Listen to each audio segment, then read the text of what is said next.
Vande Mataram reporter live में आपका स्वागत है। देश से लेकर दुनिया तक राजनीति के गलियारों की खबर, हर उस बड़ी खबर पर हमारी पैनी नजर है। हमारे इस कार्यक्रम में शहर शहर से रिपोर्टर जुड़ेंगे जिनसे हम बड़ी खबरों पर अपडेट लेंगे। जम्मू के श्रीनगर से हमारे संवाददाता अजहर हुसैन हमारे साथ जुड़ गए हैं, उनसे ज्यादा जानकारी ले लेंगे। अजहर, क्या कुछ खास खबरें हैं आज जम्मू कश्मीर से?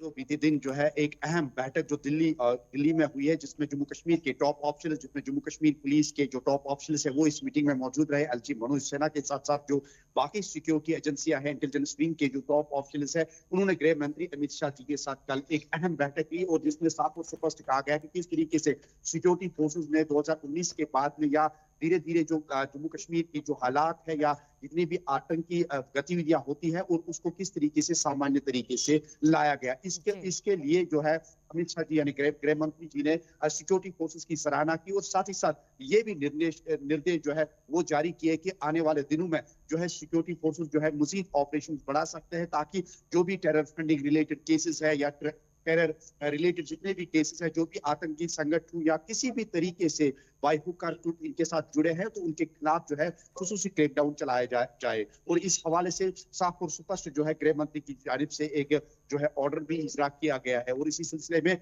ऑपरेशन को मजीद जो है उसका दायरा भी बढ़ा दिया गया। हालांकि 26 जनवरी आने वाला है और इससे पहले भी हम देख रहे हैं कि जम्मू कश्मीर में कई एक क्षेत्रों में जो है ऑपरेशन भी लगातार कई एक दिनों से जारी है, जिसमें कठुआ में आज तीसरे रोज भी जो इनकाउंटर चल रहा है, सुबह के किरणों के साथ ही ये ऑपरेशन जो है तीसरे रोज में शामिल हुआ है। हालांकि यहाँ पे बताया जा रहा है 2 से 3 मिलिटेंट जो है, क्योंकि ये इलाका जो है कठुआ का ये बुलवार इलाका जो है काफी घना इलाका है और सिक्योरिटी फोर्सेस ने इस इलाके को पूरी तरीके से अपने मुआसरे में लिया है, अपने तहवील में लिया है। पूरी तरीके से यहाँ पे इस इलाके की तलाशी कार्रवाई की जा रही है। तमाम तर जितने भी एंट्री और एग्जिट पॉइंट्स हैं इनको पूरी तरीके से सील कर दिया गया है। हालांकि आज तीसरा रोज है, क्योंकि रात के समय एक तो टेम्परेचर कम होता है, काफी सारी जो सर्दी होती है और उसके साथ साथ जो धुंध की वजह से यानी विजिबिलिटी भी कम होती है, तो जिसकी वजह से रात भर ये ऑपरेशन वो जो है हॉल्ट पे रखा जाता है। लेकिन सुबह अर्ली मॉर्निंग हम तीसरे रोज की बात करें तो तीसरे रोज के सुबह के किरणों के साथ ही आज ये ऑपरेशन जो है तीसरे रोज में जो है दाखिल हुआ है।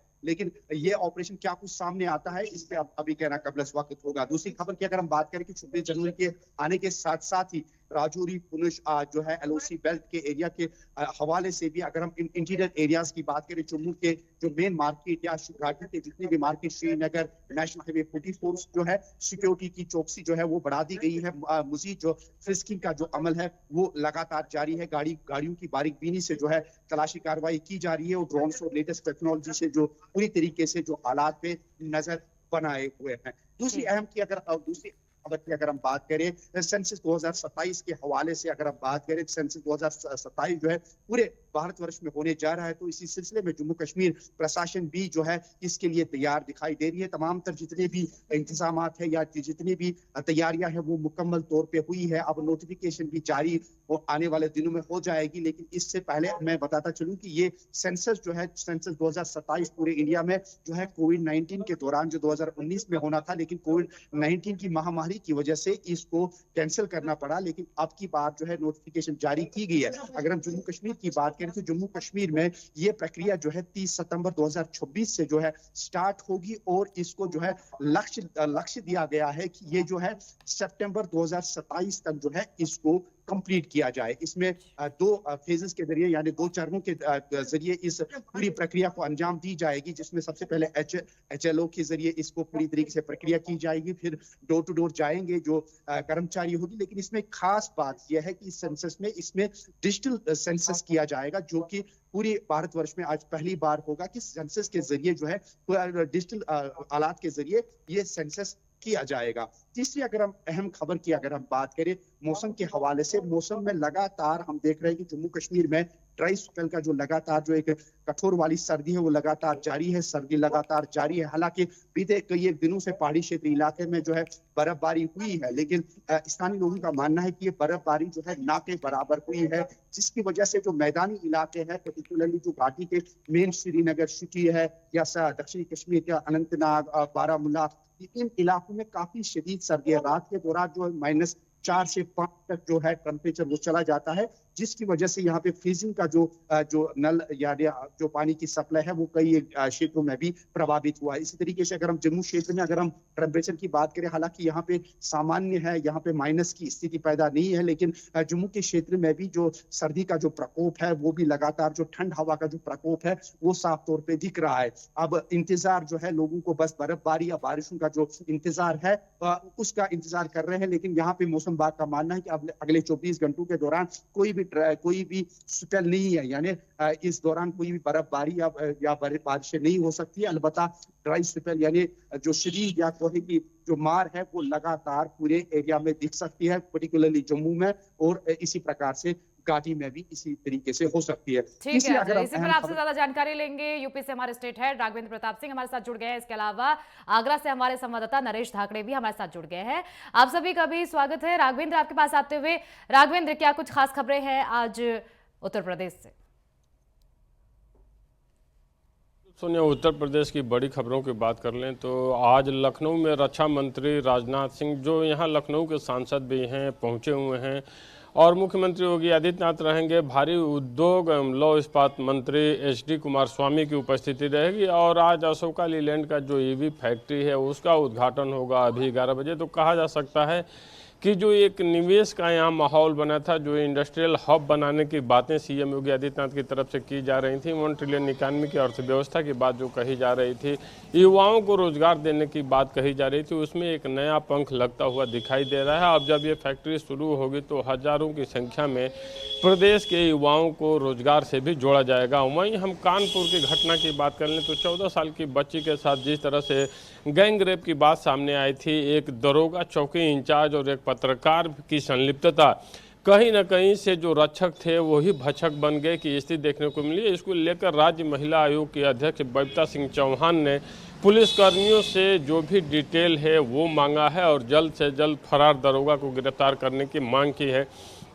तो कहा जा सकता है कि मुख्यमंत्री योगी आदित्यनाथ की तरफ से जीरो टॉलरेंस महिला सुरक्षा की जो बातें कही जाती थीं उसको लेकर एक कठिन चुनौती कानपुर में देखने को मिली है। वहीं हम मौसम विभाग की बात कर लें तो लगातार शीतलहर और कुहासे को देखते हुए यहाँ कक्षा 1 से 8वीं तक के कक्षाओं को 10 तारीख तक के लिए बंद कर दिया गया है। वहीं जो 12वीं तक के कक्षाएं हैं उनको 10 बजे से 3 बजे तक खोलने का निर्देश पूरे प्रदेश में जारी हुआ है। वहीं कोडिन कफ सिरप का मामला अभी भी शांत होने का नाम नहीं ले रहा है। जिस तरह की जांच की परतें खुलती जा रही हैं, शुभम जायसवाल पे 800 करोड़ के आसपास में इसमें मुनाफा कमाने की बातें सामने आई हैं। किस तरह से वाराणसी और मिर्ज़ापुर से बांग्लादेश और अन्य देशों को भेजे जाते थे ये नशीले कफ सिरप में प्रयोग करने के लिए, और एक शीशी पे 600 से 800 रुपये का अतिरिक्त काला बाजार या काली कमाई की बातें सामने आई। तो कहा जा सकता है कि कोडिन कफ सिरप का मुद्दा, हालांकि कोडिन कफ सिरप का मुद्दा तो शुरू हुआ अन्य राज्यों में, राजस्थान में, दिल्ली में, हरियाणा में, मध्य प्रदेश में, तमिलनाडु में,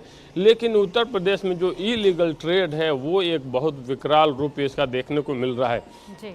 वहीं हम बात कर लें अमिताभ ठाकुर प्रकरण पे, तो जिस तरह से देवरिया जेल में उनके सीने में दर्द हुआ, हार्ट अटैक की बातें सामने आई, उनको गोरखपुर भेजा गया था, गोरखपुर एम्स से फिर उनको रिफर लखनऊ किया गया, तो वो लखनऊ आए हैं और वो परिवारवाद अब कोर्ट में जो उनकी पार्टी है उसके तरफ से किया जा रहा है कि कुछ चिन्हित अधिकारियों के ऊपर FIR दर्ज करने की इजाज़त दी जाए। तो कहा जा सकता है कि अमिताभ ठाकुर का भी प्रकरण उत्तर प्रदेश में थमने का नाम नहीं ले रहा है। वहीं हम निर्वाचन आयोग की बात करें तो SIR का ड्राफ्ट सौंपने के बाद से समाजवादी पार्टी और कांग्रेस लगातार अभी भी भारतीय जनता पार्टी और निर्वाचन आयोग पर हमलावर है। प्रदेश अध्यक्ष कांग्रेस के अजय राय ने सीधे सीधे निर्वाचन आयोग पर गंभीर आरोप लगाए हैं कि ये भारतीय जनता पार्टी के कहने पे ये डेट बढ़ाई जा रही है और लगातार निर्वाचन आयोग मदद कर रहा है कि बीजेपी के जो वोटर हैं वो उनको जोड़ा जा सके। हालांकि जो बीजेपी के नेता हैं वो लोग इसका खंडन किए हैं और उनका कहना है कि निर्वाचन आयोग स्वायत्त संस्था है और वो अपने हिसाब से ईमानदारी पारदर्शिता से काम कर रही है, उसमें किसी भी पार्टी का सहयोग करने या किसी भी पार्टी का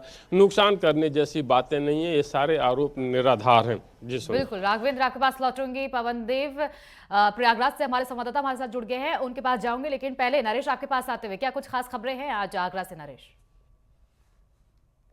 बिल्कुल, अगर आज बात की जाए आगरा की, तो आगरा में आज उत्तर प्रदेश के जो डिप्टी सीएम हैं केशव प्रसाद मौर्य, वो आगरा पहुंचेंगे। करीब 1 बजे डिप्टी सीएम आगरा पहुंचेंगे। वहीं जीराम जी को लेकर के डिप्टी सीएम आगरा के सर्किट हाउस में प्रेस वार्ता करेंगे और तमाम जो वहां पर भाजपा के जो जनप्रतिनिधि हैं, सांसद हैं, विधायक है, तमाम पार्टी के जो कार्यकर्ता है, उनके साथ में डिप्टी सीएम बैठक भी करेंगे। वहीं अगर बात की जाए तो आगरा में जो विकास कार्य चल रहे हैं, डिप्टी सीएम उन विकास कार्यों का जायजा भी लेते हुए दिखाई देंगे। वहीं सबसे जो अहम बैठक होनी है, सोनिया, आपको बताते चले कि डिप्टी सीएम के द्वारा जो अधिकारी भी है उसमें शामिल रहेंगे, जनप्रतिनिधि भी शामिल रहेंगे। और जिस तरीके से आगरा में जो भाजपा सरकार के द्वारा जो विकास कार्य कराए जा रहे हैं, उन विकास कार्यों का कहीं ना कहीं डिप्टी सीएम जायजा लेकर के और ये पता लगाने का प्रयास करेंगे कि आखिरकार किस तरीके से विकास कार्य चल रहे हैं। वहीं अगर बात की जाए सोनिया, तो डिप्टी सीएम आगरा शहर से इन कार्यक्रमों को समाप्त करने के बाद में फतेहाबाद विधानसभा में पहुंचेंगे। फतेहाबाद विधानसभा में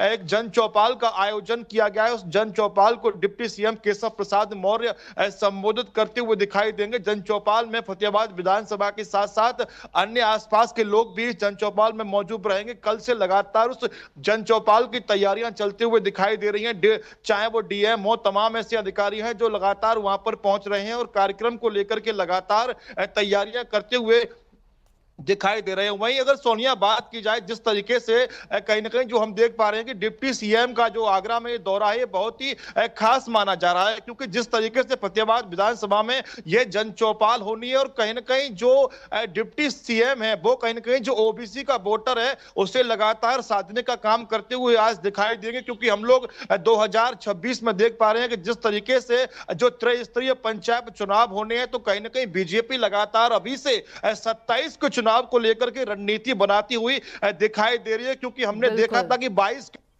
के चुनाव में भी डिप्टी सीएम की जहां आज जन चौपाल होनी है, उसी जगह पर 22 के चुनाव में भी डिप्टी सीएम के द्वारा एक जन चौपाल की गई थी। तो यहीं से कहीं ना कहीं फतेहाबाद विधानसभा की सीट को डिप्टी सीएम के द्वारा निकालने का काम किया गया था। उसी जगह पर आज कहीं ना कहीं डिप्टी सीएम की जन चौपाल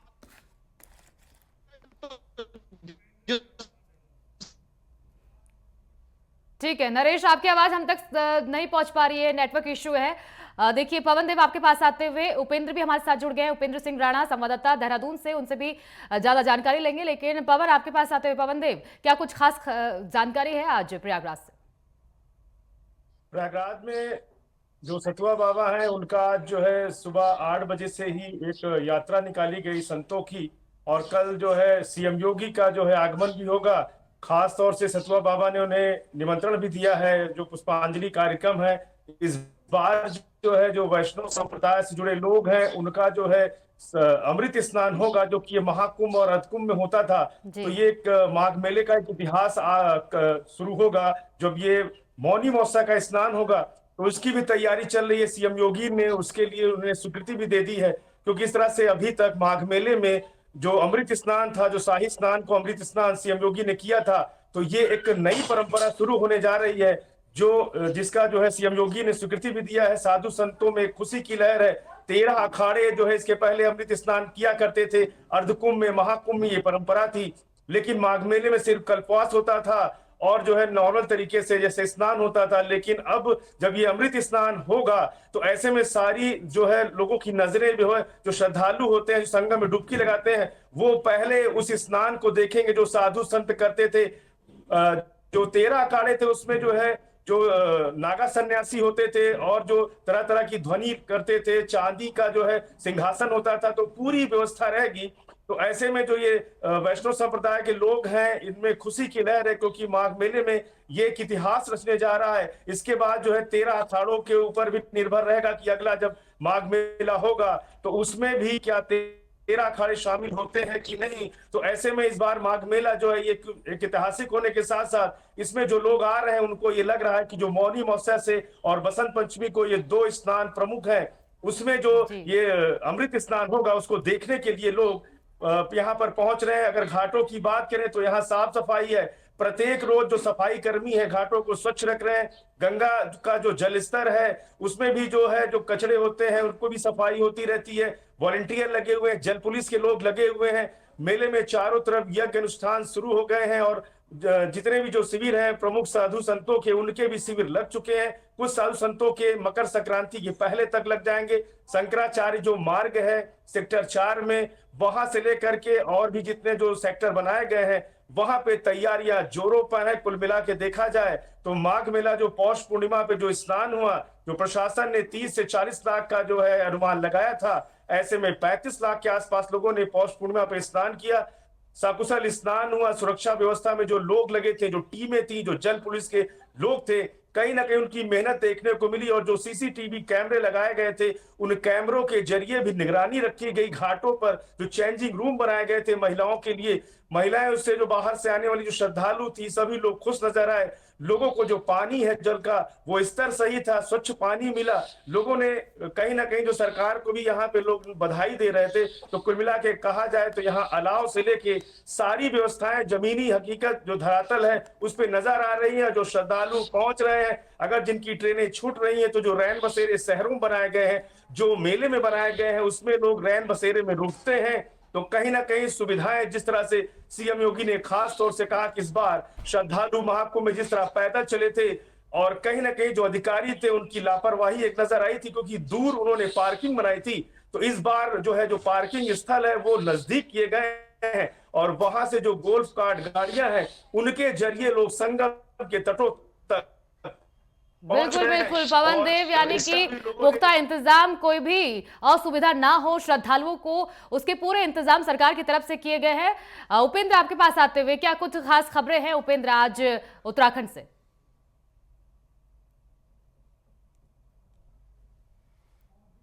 उत्तराखंड की अगर बात की जाए तो जिस तरीके से 2027 में विधानसभा चुनाव जो है वो शुरू होने वाला है, और ऐसे में अब राजनीतिक दल जो है वो पूरी तैयारियों में जुटी हुई है। दोनों ही पार्टियों की अगर बात की जाए, जो मुख्य तौर पर उत्तराखंड में काबिज हैं, भाजपा भी अपने कुनबे को बढ़ाने में लगी हुई है, और संगठन तौर पर जो है कई कार्यक्रम जो है वो अपना चला रही है। जिस तरीके से भाजपा की ओर से जन जन की सरकार, जनता के द्वार कार्यक्रम जो है पिछले 15 दिनों से जिस तरीके से जो चल रही है, और तमाम जो संगठन और तमाम जो मंत्री हैं और जो अधिकारी हैं वो जनता के बीच जाकर जो है तमाम सारी योजनाएं, तमाम सारे विकास कार्य जो हैं वो जनता के बीच रख रही हैं, और किस तरीके की क्या क्या योजनाएं सरकार की जो है महत्वपूर्ण चल रही हैं, उन तमाम चीज़ों को जो है जनता के बीच रखने की कोशिश जो है वो की जा रही है। यानी कि पूरी तैयारी 2027 की है, ताकि जो भी विकास कार्य इन 4 सालों में हुए हैं, इन विकास कार्यों को जो है जनता के बीच रखा जाए। दूसरी ओर अगर कांग्रेस की अगर बात की जाए तो जिस तरीके से उन्होंने अपने नए प्रदेश अध्यक्ष गणेश गोदियाल के नेतृत्व में जिस तरीके से अब रणनीति बनाना शुरू कर दिया है, कल जिस तरीके से कांग्रेस ने संगठन को मजबूत करने के लिए जो भाजपा में कांग्रेस में 21 रिटायर्ड अधिकारियों को जिस तरीके से जोड़ा, तो यानी कि ये लगता है कि अब कांग्रेस भी अपने कुनबे को मजबूत करने में जुटी हुई है, और तमाम जो ऐसे लोग हैं जो कांग्रेस की विचारधारा से जुड़ना चाहते हैं उनको जोड़ने की कोशिश में जो है अब कांग्रेस पूरी तरीके से जुट चुकी है।